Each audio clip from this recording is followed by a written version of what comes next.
Well, that's been really a fascinating change to see take place. I traveled with Hillary Clinton all 4 of her years, her very first trip in early 2009 and her very last trip at the end of 2012.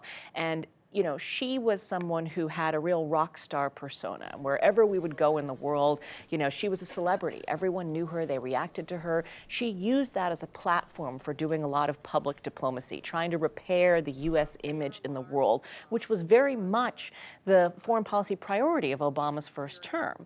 Now Obama's in his second term. He's not running again for higher office. Now he's ready to attack some of these larger foreign policy challenges: Middle East peace, Iranian nuclear situation, Syrian war, things that Hillary Clinton, on the one hand, may not have wanted to touch and potentially fail at, because we all know she's exploring a 2016 presidential run. She didn't want to have a failure.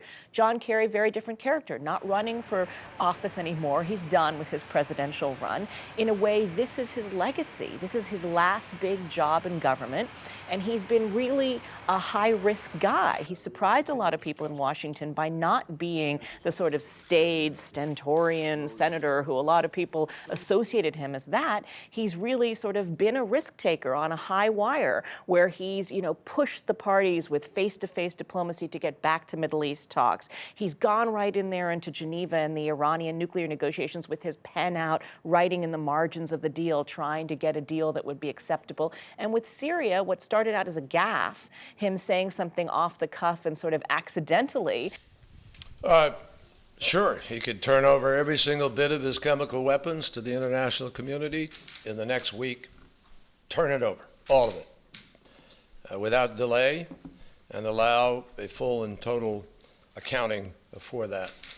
But he isn't about to do it, and it can't be done, obviously.